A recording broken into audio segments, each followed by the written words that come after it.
you're failing. Not dramatically, not obviously. Quietly, incrementally, in ways you won't notice until it's too late. You scroll when you should sleep. You react when you should reflect. You drift when you should decide. These aren't catastrophic failures. They're the small surrenders that happen every single day, the tiny concessions that feel like nothing in the moment, but compound into everything over time. Epictetus understood this better than anyone. He said our habits are like a bonfire. Every action you take either feeds the flames or starves them. Every time you practice a habit, good or bad, you make it stronger, more automatic, more inevitable. And here's the truth that most people discover too late. When life gets hard, you don't rise to the level of your goals or your intentions. You fall to the level of your habits. The person you've been building in the quiet moments, through 1,000 tiny choices, is the person who shows up when everything falls apart. Right now, you're building someone. The question is, who? Comment, "I choose discipline," if you're ready to start building the person you're meant to become. The Stoics knew that survival, and more importantly, thriving, depends entirely on the daily practices you cultivate before you need them. They identified specific habits, concrete practices that transform abstract philosophy into lived reality. 21 of them, to be exact. And if you can make these part of your daily routine, you won't just feel better, you'll be better. Here they are. Habit 1. Expect the worst. Handle anything.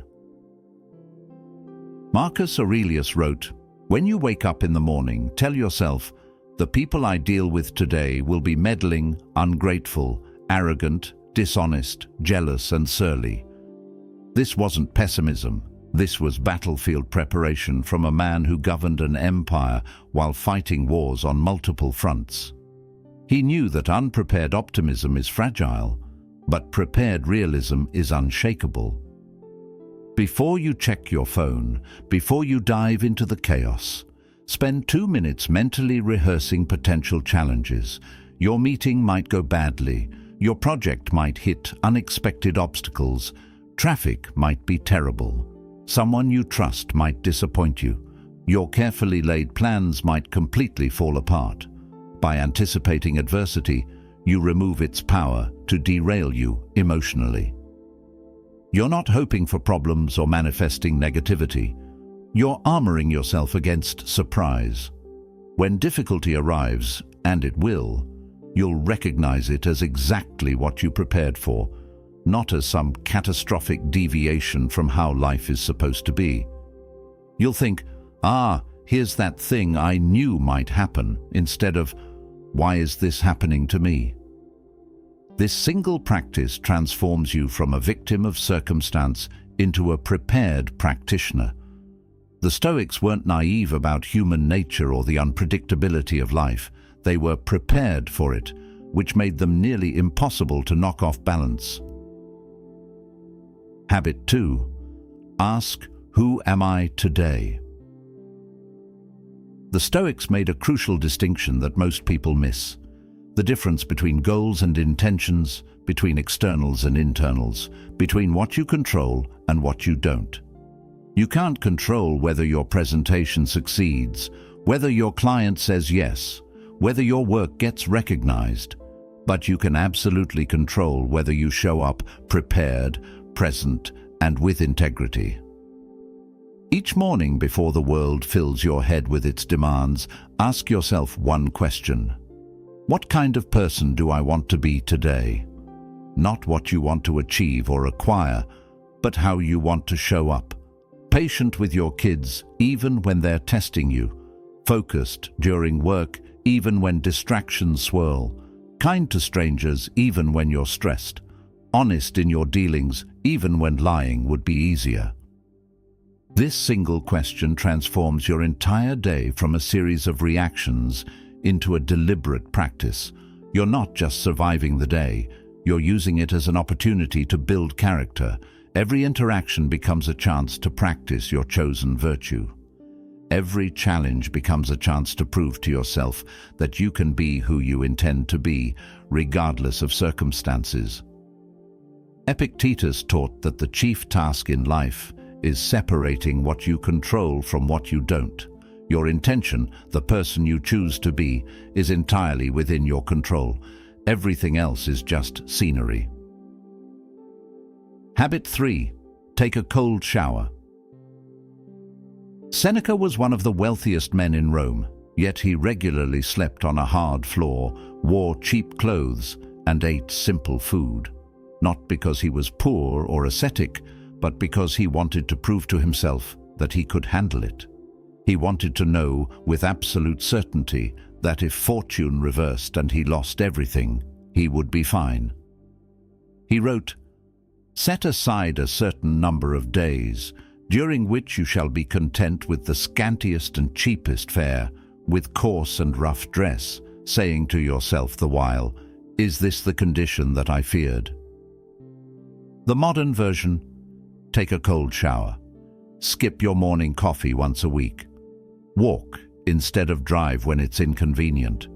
Sit in physical or emotional discomfort for 5 minutes without immediately distracting yourself.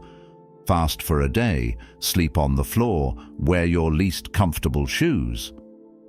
Why would you deliberately make life harder? Because comfort makes you fragile.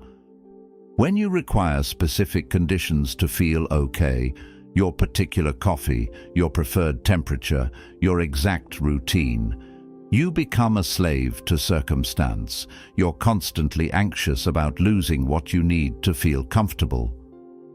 But when you regularly choose difficulty, when you prove to yourself over and over that you can handle discomfort, you build unshakable confidence. You stop being terrorized by potential hardship because you know you can handle it. You've practiced. When real adversity comes, and it will, you're not facing unknown territory. You're facing familiar ground. Habit 4. Read something meaningful. Marcus Aurelius was the most powerful man in the world, yet he read Epictetus every morning.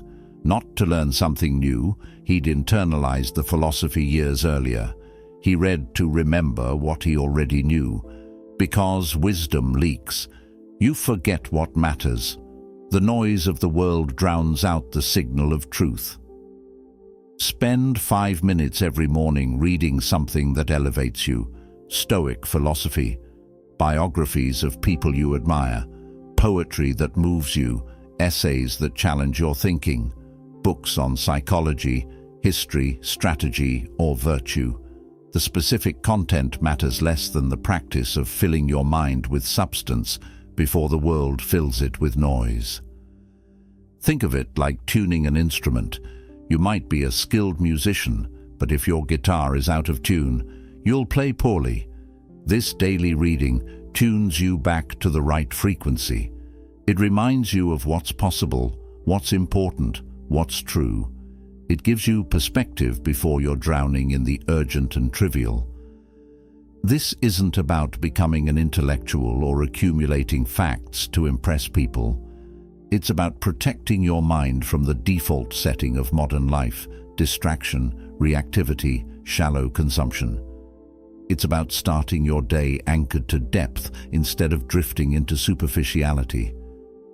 5 minutes, one passage, one chapter, one poem. Daily nourishment for your mind. The Stoics knew that what you feed your mind shapes who you become. Feed it well, and you'll grow. Starve it, and you'll diminish. Habit 5. Keep your phone in another room. The Stoics would be absolutely horrified by our habit of checking phones before we're fully conscious. Think about what you're doing when you grab your phone within seconds of waking.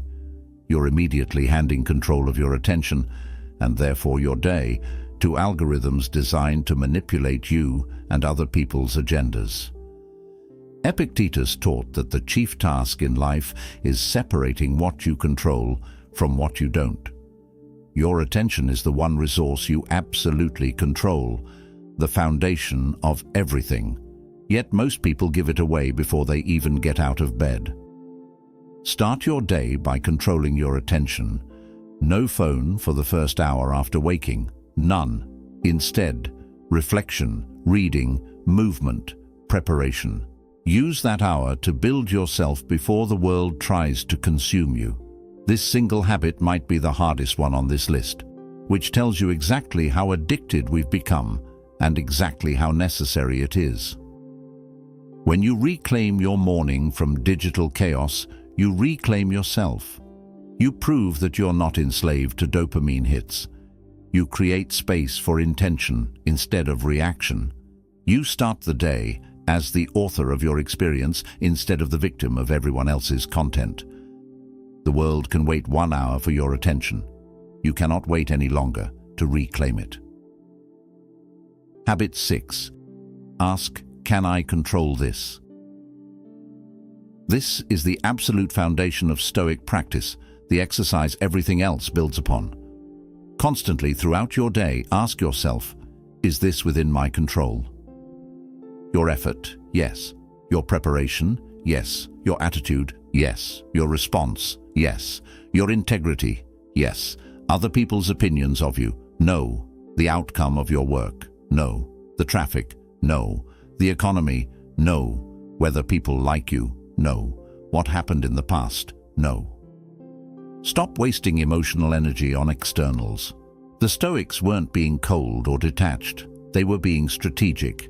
When you worry about things outside your control, you make yourself miserable and you accomplish nothing. It's pure waste. When you feel anxiety rising, pause and categorize. Is this within my control? If it's outside your control, release it completely. Not because you don't care, but because caring about it serves no purpose except to make you suffer. If it's inside your control, stop worrying and act on it. This single practice eliminates 90% of unnecessary suffering. Most of what makes you anxious, angry, or frustrated is completely outside your control. You're tormenting yourself over things you cannot change. The Stoics knew this was madness. Epictetus said, "Make the best use of what is in your power and take the rest as it happens." This is how you build inner peace in a chaotic world.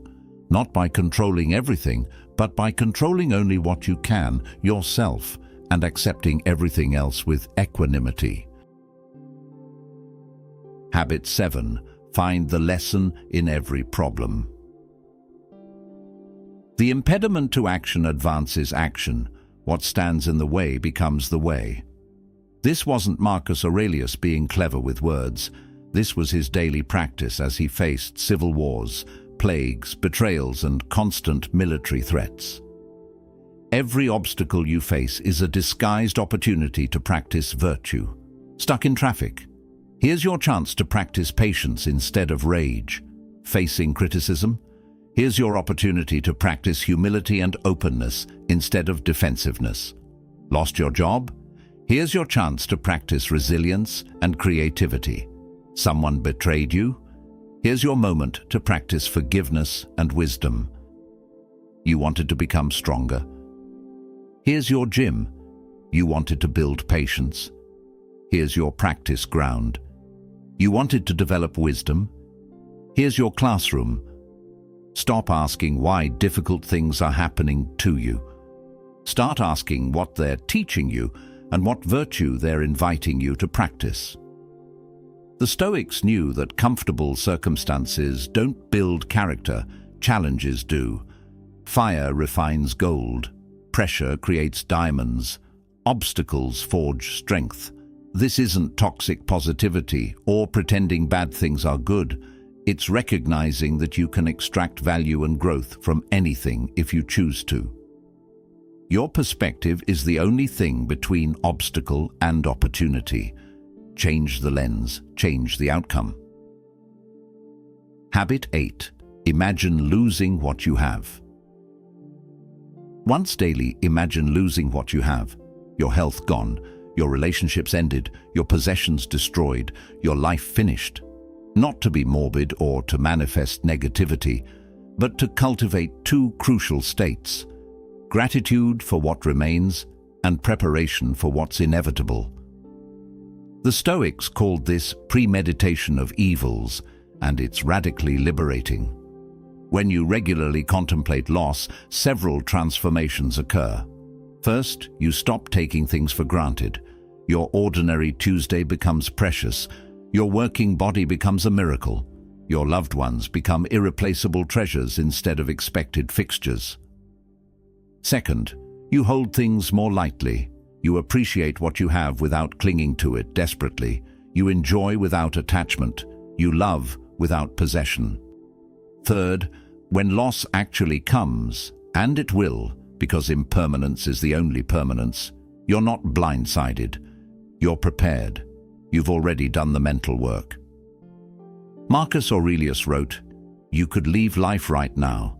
Let that determine what you do and say and think." This awareness doesn't create depression, it creates clarity. When you remember you're going to die, you stop wasting time on nonsense. You tell people you love them. You do the work that matters. You live deliberately instead of drifting.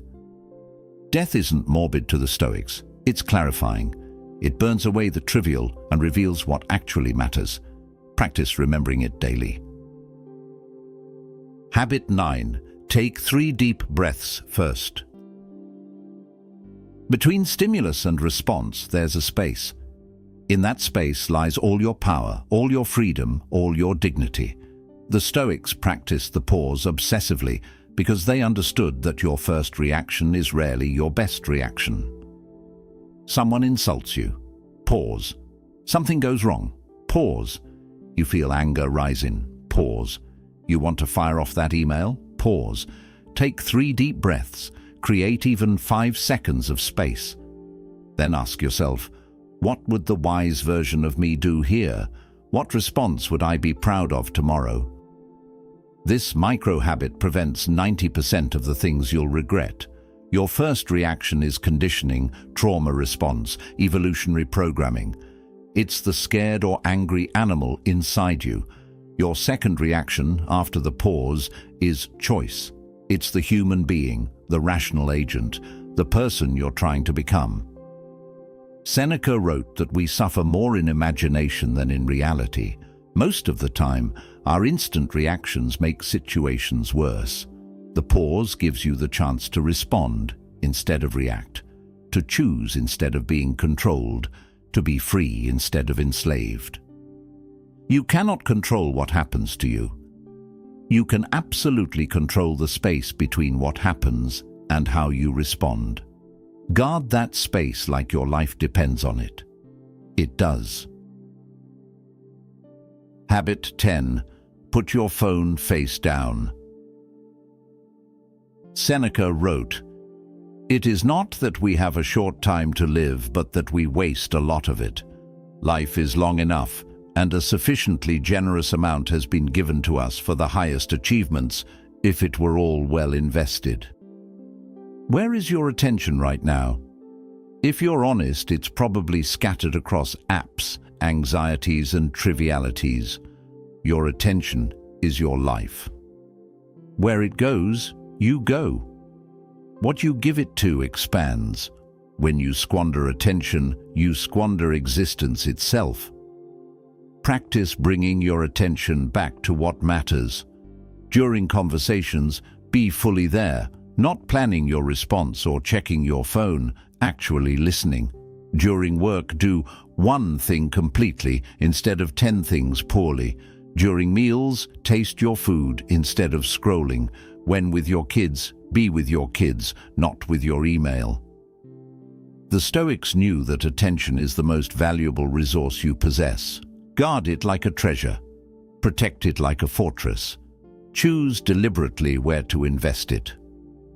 When you master your attention, you master your life. When you lose control of your attention, you lose everything that matters. Every moment you're alive, you're spending the currency of attention.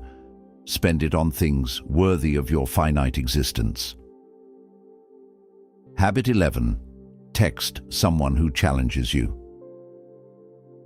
Epictetus said, "The key is to keep company only with people who uplift you, whose presence calls forth your best." This isn't about being elitist. It's about recognizing that you become like the people you spend time with. Their habits become your habits. Their attitudes infect you. Their standards become your standards. If you spend time with complainers, you'll complain more. If you surround yourself with people who make excuses, you'll make more excuses. If your circle accepts mediocrity, you'll drift toward mediocrity, not because you're weak, but because humans are social creatures designed to mirror and conform. The reverse is equally true. Spend time with disciplined people and discipline becomes easier. Surround yourself with growth-minded people and you'll grow. Choose friends who challenge you to be better and you'll rise to meet them. This doesn't mean abandoning people who are struggling. It means being intentional about who shapes your daily reality. The Stoics were careful about their associations because they knew that proximity is destiny. Show me your closest friends, and I'll show you your future. Choose people who make you want to be better. Avoid people who make you comfortable with being worse. Habit 12. Do the thing you're avoiding. Discipline is a muscle. If you don't use it, it atrophies. If you only do what's comfortable, you become incapable of discomfort. Every single day, without exception, do something you don't want to do. Have the hard conversation you've been avoiding. Complete the challenging task you've been procrastinating. Exercise when you're tired. Write when you don't feel inspired. Apologize when it's humbling. The specific what matters less than the that. You're training yourself to override comfort-seeking, to act based on values rather than feelings. Marcus Aurelius wrote, "At dawn, when you have trouble getting out of bed, tell yourself, 'I have to go to work as a human being. What do I have to complain of if I'm going to do what I was born for, the things I was brought into the world to do?'" This is how you become the person who shows up when it's hard, because you've practiced showing up when it's hard every single day. When crisis comes, you won't suddenly discover discipline. You'll rely on the discipline you've built through thousands of small, unglamorous choices. One difficult thing, daily, non-negotiable. Habit 13. Skip something you want. Once a week, say no to something you want. Skip dessert not because you're dieting, but because you're practicing restraint. Don't buy the thing you want, but don't need. Turn down the invitation if you're only going to people please. Deny yourself something within your power to have. This isn't about deprivation or punishment, it's about freedom. When you practice saying no to desires, you prove to yourself that you're not enslaved by them. You demonstrate that you're in control, not your cravings. The Stoics understood that true freedom isn't doing whatever you want. It's wanting only what serves you. When you're a slave to every desire, you're not free. You're controlled by external things. But when you can choose to deny yourself, you prove your sovereignty. Epictetus said, "Freedom is the only worthy goal in life. It is won by disregarding things that lie beyond our control." Your wants often lie beyond your control. They arise automatically, but whether you act on them is completely within your control. Practice the power of no, to desires, to impulses, to wants that don't serve you. This is how you build internal freedom. Habit 14. Help someone without telling anyone. Marcus Aurelius wrote, "What's bad for the hive is bad for the bee." The Stoics rejected the idea that you exist in isolation. You're part of a larger whole, family, community, humanity. Your well-being and others' well-being are interconnected. Daily, ask yourself, how can I be useful today? Help a colleague struggling with a problem, support a friend going through difficulty, contribute to something larger than your own comfort or success, volunteer, mentor, serve. This isn't altruism for its own sake, it's enlightened self-interest. When you serve others, you escape the prison of self-obsession. You connect to purpose beyond your own pleasure or pain. You become part of something that matters. Seneca wrote, "No man can live happily who has regard to himself alone and transforms everything into a question of his own utility." When life is only about you, it becomes suffocating and meaningless. When you serve something larger, you find meaning. The Stoics believed that human beings are social creatures designed for contribution. Go with your design. Serve something beyond yourself. Habit 15. Ask, is this true? Is this necessary? Marcus Aurelius wrote, "If it is not true, do not say it. If it is not necessary, do not say it." Before you speak, run your words through this two-part filter. Is it true? Is it necessary? Most of what we say fails this test spectacularly. Gossip fails both tests. Complaints usually fails necessity. Empty chatter to fill silence fails necessity. Exaggerations to sound interesting fails truth. Flattery often fails truth. Criticism that isn't constructive fails necessity. The Stoics practiced radical economy of speech.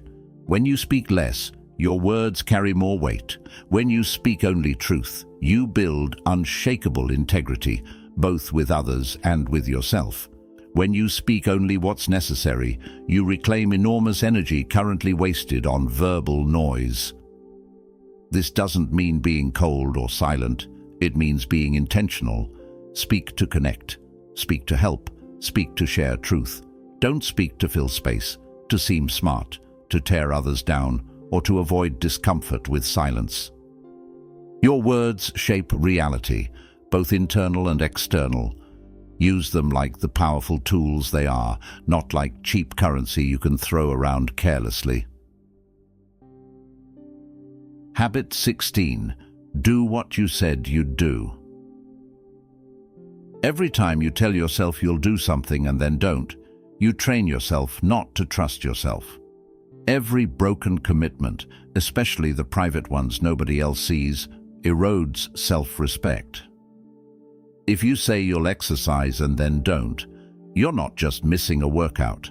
You're teaching yourself that your word means nothing. If you commit to waking early and hit snooze, you're reinforcing that you can't rely on yourself. These internal betrayals compound into a fundamental lack of self-trust. The Stoics knew that character is built through kept promises. Start small. If you say you'll do something, do it.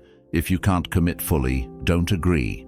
Better to say no up front than to say yes and fail to follow through. Your relationship with yourself is the foundation of everything. When you trust yourself to follow through, when you know your word is good even to yourself, you become unstoppable. You stop negotiating. You stop making excuses. You just do what you said you'd do. Epictetus taught, first say to yourself what you would be, and then do what you have to do. Keep your agreements, especially the ones with yourself. Habit 17. Pay the full amount. Justice, to the Stoics, meant giving people what they're due, including yourself. It meant fairness, integrity, doing the right thing even when no one's watching. Pay the full amount, not a penny less. Give credit where it's due.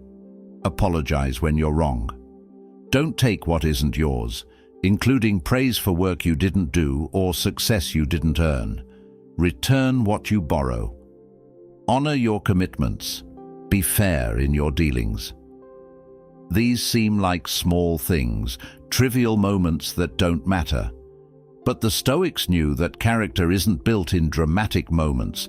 It's built in Tuesday afternoon decisions when nobody's watching.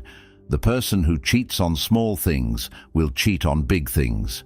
The person who's dishonest in tiny ways is fundamentally dishonest. These tiny acts of fairness compound into character. When you're just in small things, you build the integrity that holds in big things. When you practice fairness in private, it becomes automatic in public.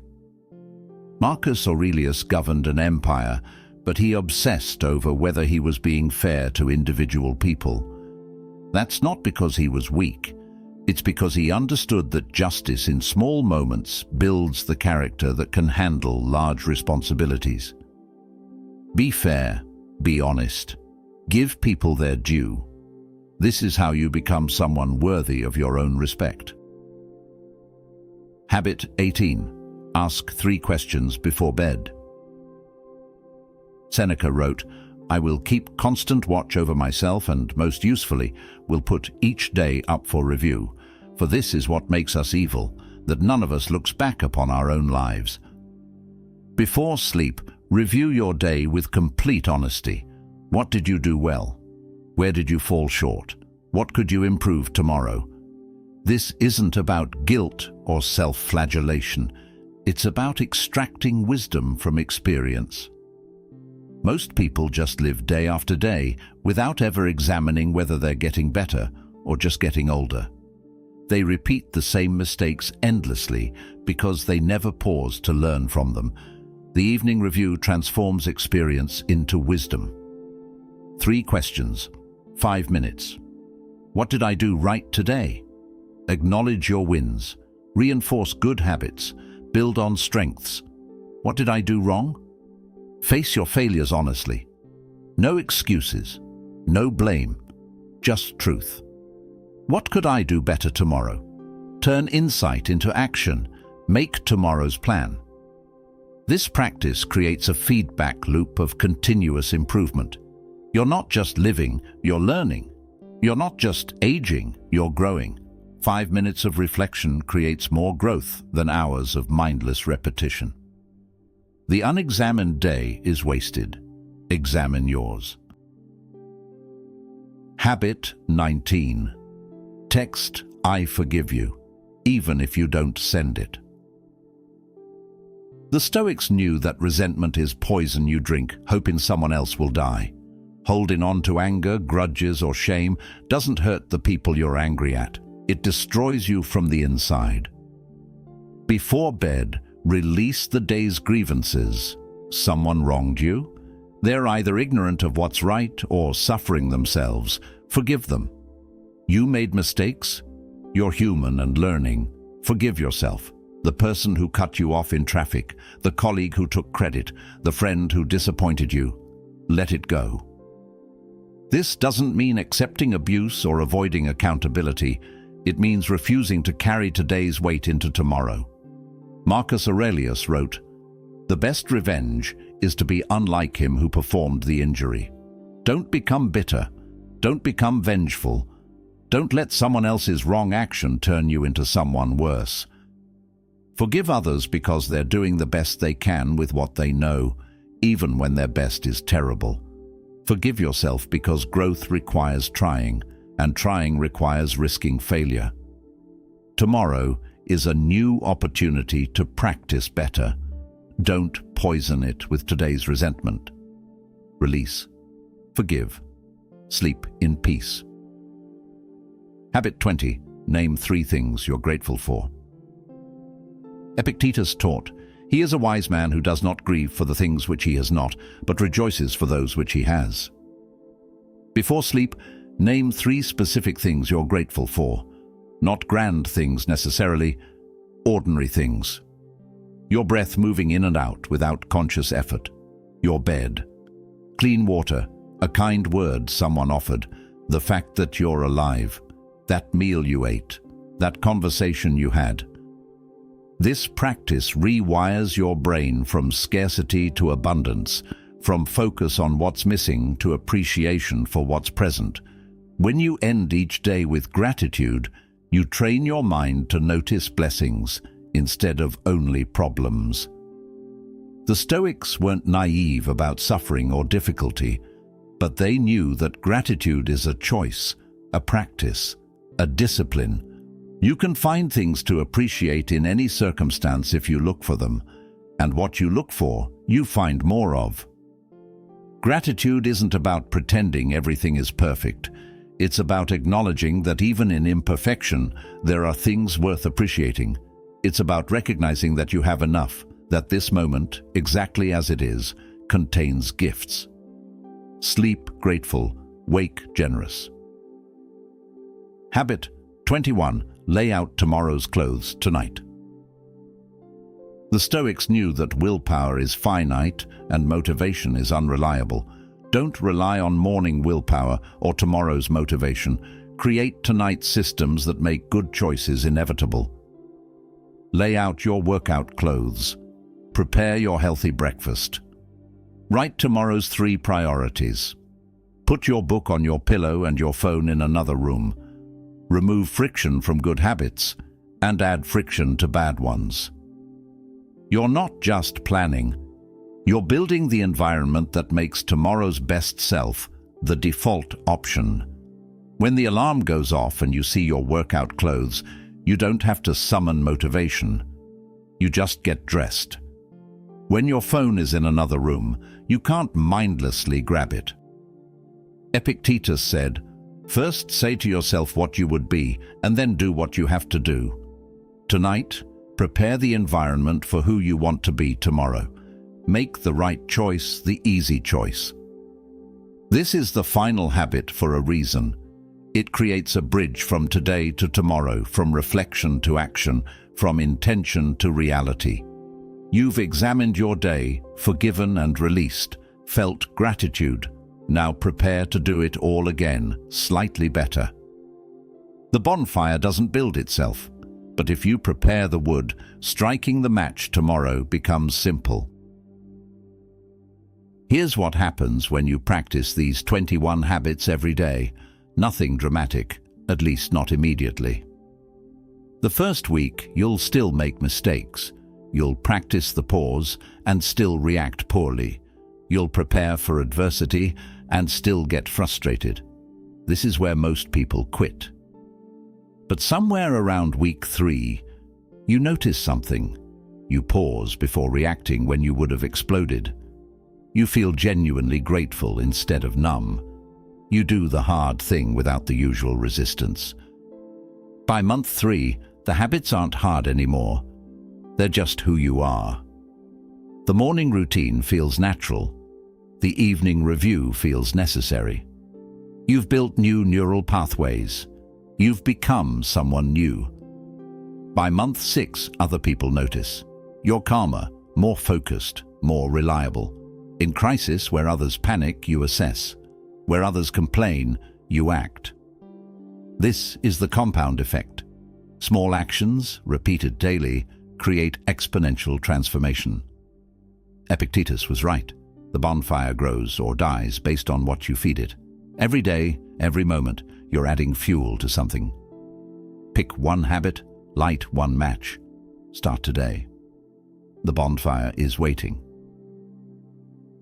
If you're ready to feed the right fire and build yourself into someone unshakable, leave a comment below. I choose discipline. And subscribe to the Stoic mode. Turn on notifications because we're just getting started. Every day we add another log to the bonfire. Every day we become stronger than we were yesterday. Thank you for being here. Now go build yourself